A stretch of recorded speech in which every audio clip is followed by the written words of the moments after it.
entrar nos ônibus. Lembro perfeitamente bem de ter que escolher os brinquedos que ia levar. Eu tinha muitas bonecas e queria levar todas, mas não podia. Não podíamos nem levar roupas mais pesadas. As pessoas tiveram que abandonar tudo o que possuíam, deixar toda a vida para trás. Eles nunca mais iriam voltar. Um idoso não quis ir nos ônibus. Ficou para trás. Seu corpo foi encontrado algumas semanas depois. As pessoas não acreditavam no que estava acontecendo. Pensaram que estavam sendo enganadas. Os mais velhos lembravam da ocupação alemã e diziam que em 1941 havia bombas, mas que agora não havia nada. Eles não acreditavam num inimigo invisível, mas não havia tempo para explicações. Meus soldados e eu estávamos apenas cumprindo ordens.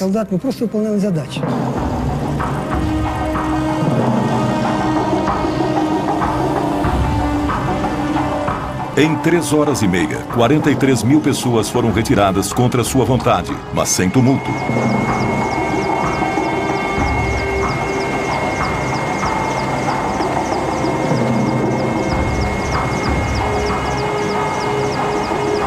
Os ônibus começaram a levar os primeiros refugiados atômicos da Europa. Eles tinham sido expostos a doses de radiação que podiam alterar a composição do sangue e estimular o desenvolvimento de cânceres. Ну, как я нахожу, что, по-моему, скоро его отмоют. Скоро люди здесь будут жить. Ну, еще что вам сказать? Город должен жить. Красивый город. Вот я сейчас смотрю напротив стадиона. Здесь должны дети играть. Ну, без риска, по-моему, нигде нельзя.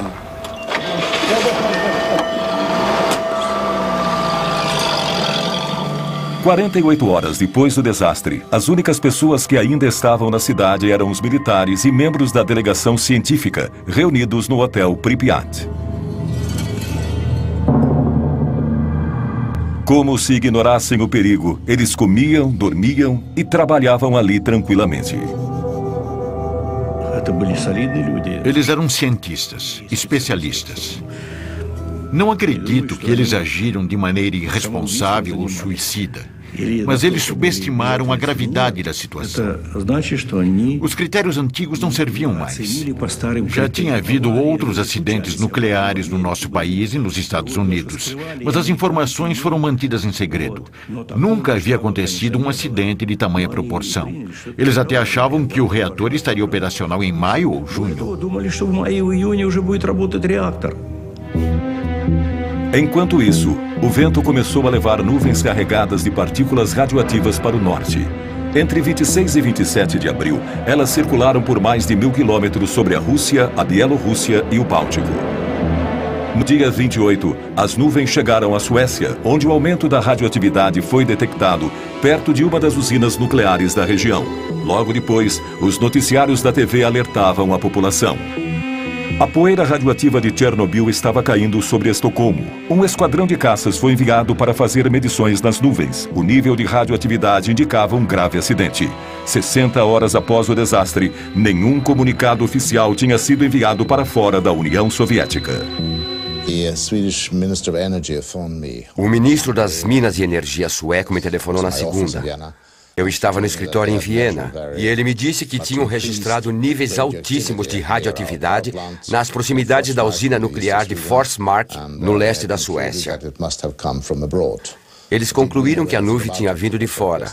Me perguntaram se eu sabia alguma coisa a respeito e eu disse que não, mas que ia investigar. Entramos então em contato com a Polônia. Apesar de não terem uma usina nuclear, podiam ter tido algum outro tipo de acidente. E é claro, entramos em contato com os russos.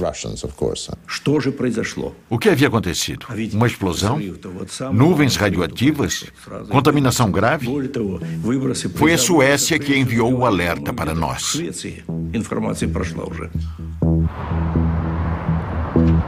3 dias depois do acidente, enquanto Gorbachev ainda estava tentando reunir dados, os satélites espiões americanos e europeus se voltaram para a União Soviética e descobriram as ruínas da usina ucraniana. A fumaça que saía da enorme cratera aparecia claramente nas imagens.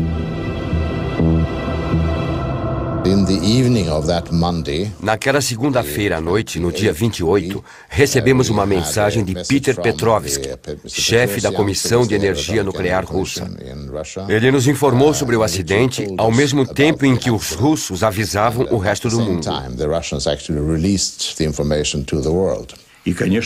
No Politburo, nós decidimos que toda e qualquer informação deveria ser reportada a nós. Por isso, chamei a KGB e ordenei que eles acompanhassem tudo o que estava acontecendo lá e que nos transmitissem todas as conversas dos cientistas. Mandei que enviassem aquelas informações a mim pessoalmente.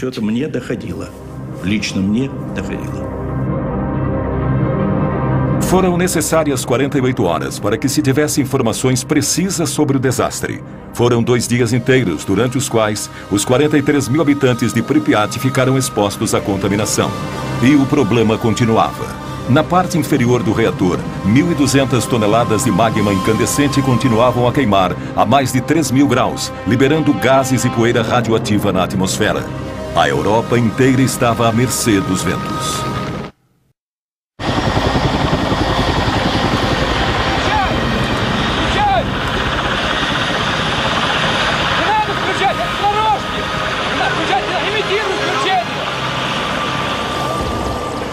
No terceiro dia da crise, Moscou enviou o general Antotkin e 80 helicópteros para combater e acabar com o incêndio.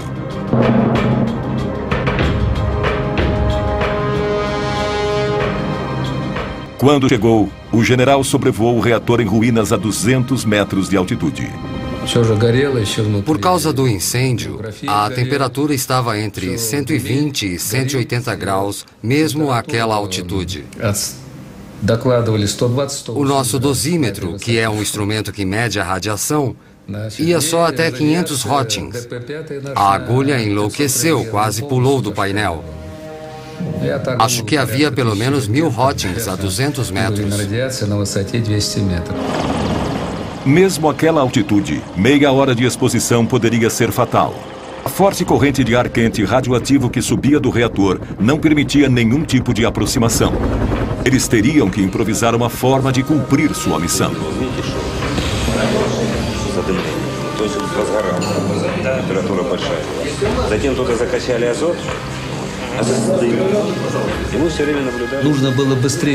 Algo tinha que ser feito o mais rápido possível. Tínhamos que apagar o incêndio e selar o reator para podermos nos aproximar e fazer outros trabalhos, além de impedir que a poeira radioativa se espalhasse ainda mais, coisa que o vento já estava fazendo. Tínhamos que agir rapidamente. É o começo de uma operação gigantesca. Pilotos foram requisitados às pressas e abandonaram o fronte no Afeganistão. Os soldados tinham que jogar sacos de areia de 80 quilos sobre o fogo, usando apenas as mãos. Eles esperavam abafar o incêndio, enchendo o reator com toneladas de areia e ácido bórico, que ajuda a neutralizar a radiação. No primeiro dia foram 110 sobrevoos, no dia seguinte 300. O nível de radiação sobre o reator estava acima de 3.500 röntgens, quase 9 vezes mais alto que o nível letal. Alguns pilotos fizeram 33 voos num só dia. Cada vez que sobrevoavam, eles recebiam 5 ou 6 röntgens. Se fossem devagar, a taxa era ainda maior. Após jogarem 6, 7, 8 sacos, ficavam encharcados de suor por causa do calor. Depois de algumas missões, meus soldados iam se lavar e comer, mas logo começavam a vomitar.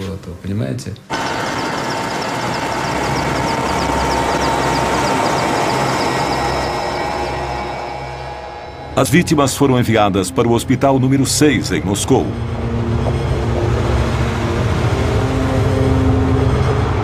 Era o único hospital no país especializado no tratamento de doenças e problemas causados pela exposição à radiação.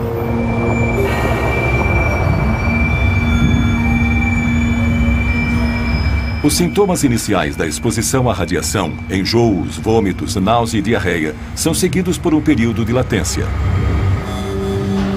Só bem mais tarde, os piores sintomas aparecem, como a deterioração da medula óssea e o aparecimento de queimaduras horríveis, que destroem todos os tecidos.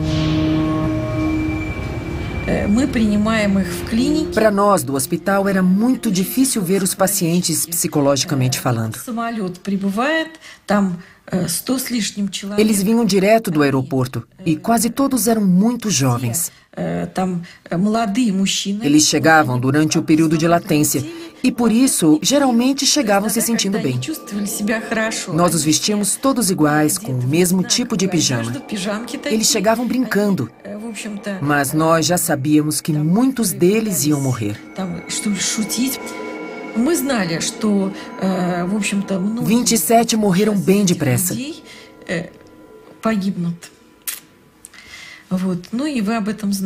Todos tinham recebido doses cavalares de radiação. Estavam todos em péssimo estado. Era muito triste. E todos eles tinham queimaduras terríveis pelo corpo, alguns pelo corpo todo.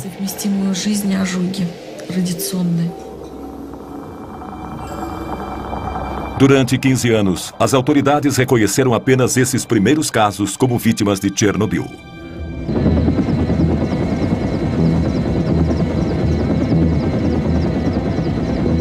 A 30 quilômetros a leste da usina, a floresta foi completamente queimada pelo deslocamento de ar radioativo causado pela explosão. Mas a área do desastre já tinha se espalhado muito mais.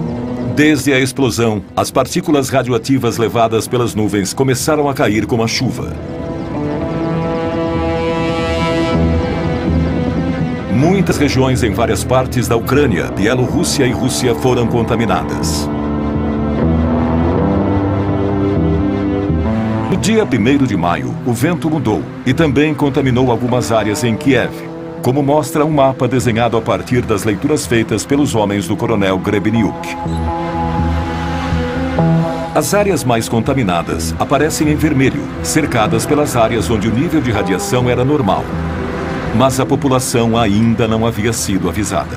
Houve apenas um relato, um minúsculo artigo de rodapé na página 3 do Pravda, que minimizava a gravidade do acidente e dizia que o perigo já tinha passado.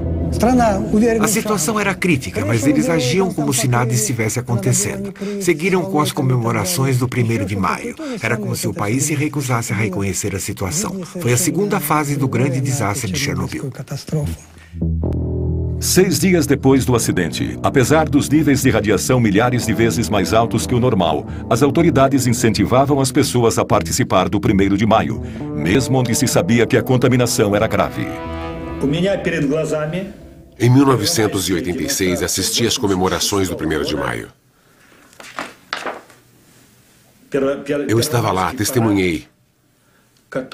Era a Parada dos Mortos.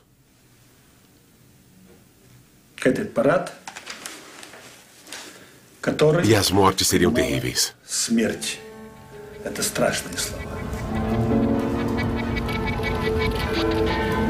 Estranhamente, todos os registros do 1º de maio de 1986 desapareceram do Arquivo Nacional da Ucrânia. Só restaram as fotos de Igor Kostin. Sherbitsky, o primeiro secretário do partido na Ucrânia, também participou das festividades com a família, inclusive os netos. Claro que era muito importante para nós evitar o pânico. Se pelo menos soubéssemos qual o nível de radioatividade no ar. Quantas pessoas foram contaminadas durante as comemorações? Nenhum único estudo foi publicado ainda. Vladimir Sherbitsky, primeiro secretário do Partido Comunista Ucraniano, cometeu suicídio pouco depois.